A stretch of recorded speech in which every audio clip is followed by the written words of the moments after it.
So Trump just rolled out a series of executive orders that are about to completely change the game in real estate. And if you're not paying attention to what's happening right now, you're going to miss out on opportunities that didn't exist 6 months ago. We are looking at the biggest policy shift in housing since the 2008 crisis, and most people have no idea what's coming. The Trump administration just signed executive orders targeting housing costs, opening up federal land for development, and extending tax incentives to make real estate investors way more aggressive than they have been in years. And at the same time inventory is building up, traditional buyers are still sitting on the sidelines because of rates. We're entering a window where people who understand how to position themselves are going to absolutely print money. My name is Tyson. I hope you're doing well. I've closed hundreds of wholesale deals and helped my students generate millions in assignment fees over the past 5 years. I've worked with more than 500 real estate investors across the country. Some of them pay me thousands of dollars to help find and fund deals. So spotting these market shifts before everybody else catches on is literally my job, or I'm letting people down. And what I'm seeing right now keeps me up at night in the best way possible. Like when you know something massive is about to happen and you can't stop thinking about how to capitalize on it. For those of you who have been following the channel, this video is a little different. We're not breaking down a specific deal or walking through wholesaling tactics. We're zooming out and looking at macro policy changes that are creating opportunities that you need to understand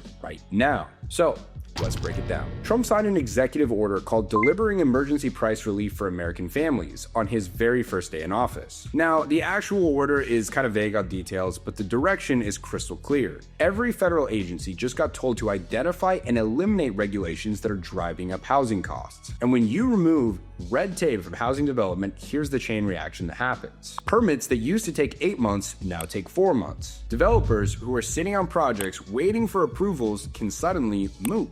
Construction timelines compress, and that creates chaos in the short term that most people see as a negative, but wholesalers should see it as an opportunity, and here's why you should too. When developers start breaking ground on projects that were stuck in permit hell for years, the neighborhoods around those projects become construction zones. We're talking noise, traffic, dust, and delays. And homeowners who've been waiting for the perfect time to sell suddenly realize they're staring at 18 to 24 months of construction trucks parked outside of their houses. Those people become motivated sellers overnight. Now let me walk you through what this looks like in practice. Let's say there's a neighborhood where a developer has been trying to build a 200-unit apartment complex for 3 years. Permits finally get approved because of deregulation, construction starts, and now you've got 50 to 100 single-family homes within a half-mile radius that are going to have to deal with construction noise and traffic for the next 2 years. Some of those homeowners are fine with it, right? They'll just wait it out. But some of them are older. Some of them work from home. Some of them have young kids, and they don't really want to deal with that chaos. And all of those people are now your leads. You can call or text them and tell them, hey, you know construction just started near their property,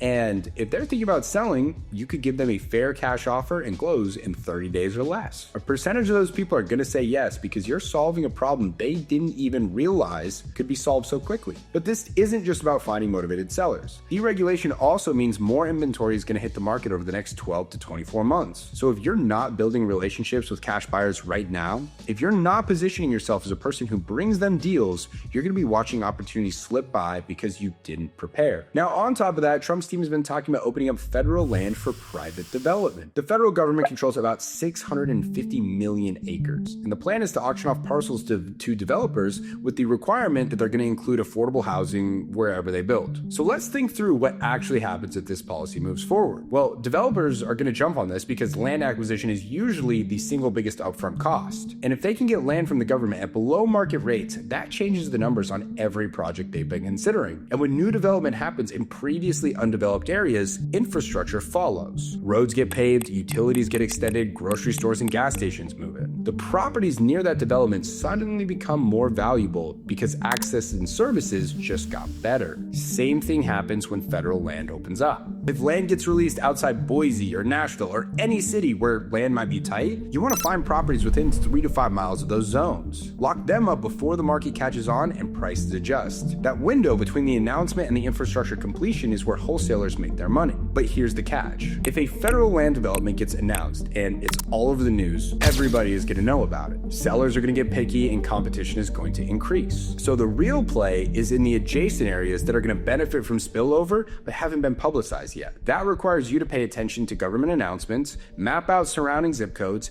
and get your outreach in front of property owners before your competitors figure it out. And speaking of policy changes, you need to know about Trump's administration just reinstated 100% bonus depreciation as part of the Big Beautiful Bill Act. And if you're not a real estate investor yourself, you might not understand why this is such a huge deal, so let me break it down for you. Bonus depreciation allows investors to deduct the full cost of property improvements in the year they buy instead of spreading that deduction out over 27 and a half years like normal. So let's say an investor buys a property for $250K and they put $40,000 in a renovation. With 100% bonus depreciation, they can write off that entire $40,000 in year one. That's a massive tax benefit that basically makes buying properties way more attractive right now than it was 12 months ago. And here's what that means for wholesalers. Your cash buyers just got a huge incentive to deploy capital. They're sitting on money, they have tax reasons to buy properties, and they're actively looking for deals. So if you're not reaching out to investors in your market, letting them know that you can bring them these properties, you are missing a window that might not be very open for very long. But here's the catch nobody talks about. Tax policies are temporary. These incentives could get extended, or they could expire, or they could change depending on what happens in Congress, right?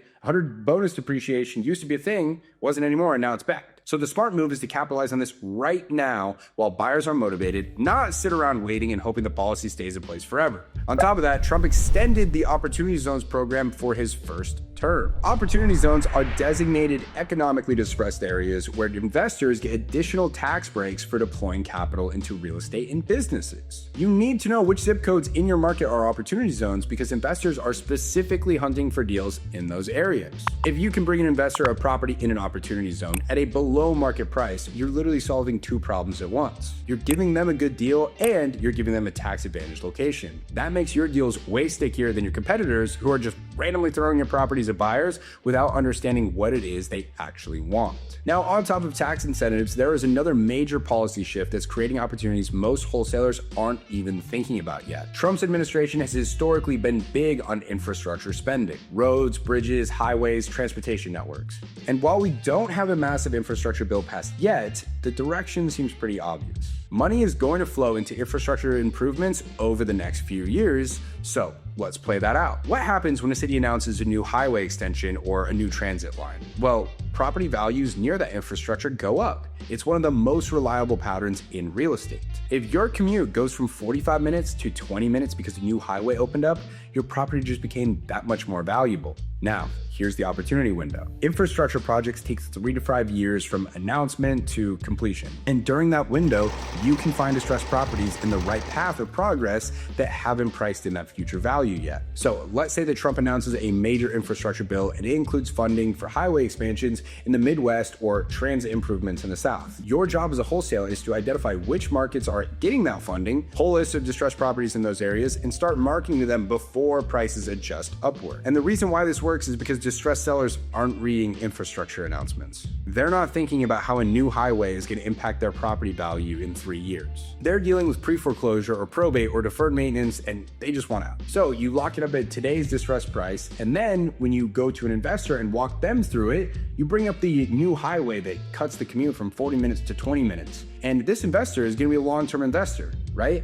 So they understand that property values within a few miles are going to increase by, who knows, 10, 15, 20%. Now that's just an example, but the point is that investors are going to see that immediately. Even if construction runs late and it takes 4 years instead of 3, the value is going up. They buy it because the math works, you collect your fee, the seller gets a clean out, and the investor gets a property they know is going to appreciate. But if you don't have capital, you can't afford to wait 3 years for the highway to get built, that strategy doesn't just work for you. Because wholesaling works because you're not actually holding anything, right? You just find the deal, you lock it up, you pass it to somebody with the capital and patience to wait, and you collect your fee just for being in the middle. Now, all of these policy shifts we've talking about are creating opportunities, but there's one demographic trend that just makes everything we covered even more powerful. I've talked about the silver tsunami before, but it's worth repeating because it's even more relevant now. 10,000 baby boomers turn 65 every single day, and most of them own properties they've held for 20, 30, 40 years. We're talking about properties they bought for $50,000. They're now worth $400,000 or more, and they're ready to simplify their lives. They want to retire, travel, play golf. The last thing that they want to do is manage rental properties or deal with deferred maintenance anymore. Now, here's what happens when you combine that demographic shift with Trump's policy changes. These older homeowners aren't sitting around analyzing federal policy. They're dealing with real life. Things like health issues, properties they can't maintain anymore, moving to be closer to family, or being in assisted living, right? They're tired of being landlords. And by the way, these motivations have always existed, but here's what's different right now. While these sellers are looking to exit for personal reasons, the buyers on the other side just got massive tax incentives to buy. That means when you bring a baby boomer seller who wants a quick, simple exit together with a cash buyer who's motivated by bonus appreciation, opportunity zones, both sides win bigger than they would have 12 months ago. The seller gets their simple cash close, the buyer gets a property with tax advantages that they didn't have before. And these aren't people who want to list with a realtor and wait 6 months for the perfect buyer. They want speed, they want certainty, and they want a cash offer with a 30-day close. And that's exactly what wholesalers provide. Solving problems for people in major life transitions who don't have the energy or the time for traditional real estate transactions. Let me give you an example. I have a student who pulled a pre-probate list, basically properties where somebody died but probate hasn't kicked in yet. He starts calling around, finds one lady who inherited a house from out of state. She's got no clue what to do with it. So my student is able to make him a cash offer so that she doesn't have to fly out, worry about anything like that. He just gets it under contract, sells it to a cash buyer. That single move made him $20,000 in 3 weeks. And the whole time, he's also got a full-time job. Now, the reason why it worked is because he understood what the owner of this house actually wanted. They didn't want complexity or delays. All they wanted was a cash offer to get rid of the property, and wholesaling is built to provide exactly that. If you want to start and scale a wholesale real estate business to $50K a month, head to the description and book a free strategy call. I even guarantee you'll close your first deal in 90 days, or I will return 100% of your money. And just like my student who closed a deal that made him $20,000, one deal in wholesale real estate can change your life. Now, here's where I need to be real with you. I don't know exactly how all of this plays out. Some policies will move faster than others. Some might create bigger opportunities than I'm even predicting. But what I do know is that when federal policy changes, real estate markets react. And the people who position themselves early make money while everybody else is still trying to figure out what happened. So here's what you can actually do to catch that opportunity. First, start targeting distressed sellers. Pull lists of properties in opportunity zones. Look for properties near announced infrastructure projects. Target pre-probates, pre-foreclosures, properties owned by people who are ready to simplify their lives. These are the sellers most likely to say yes to a cash offer. Second, build your cash buyers list if you haven't already. Reach out to investors and landlords in your market and let them know you can bring them deals. Your buyers have tax incentives right now to make them more motivated than they have been in years.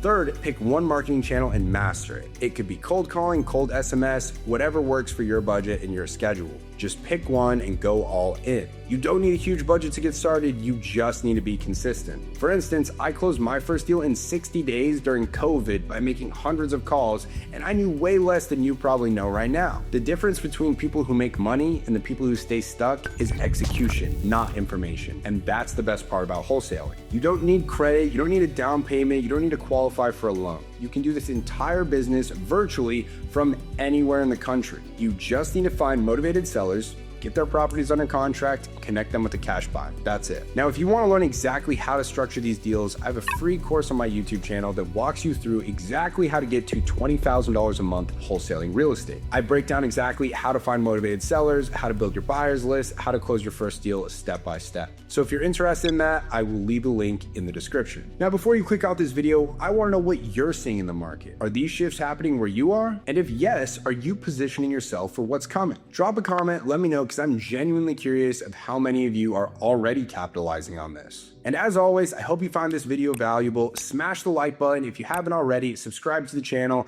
and I'll see you on the next one.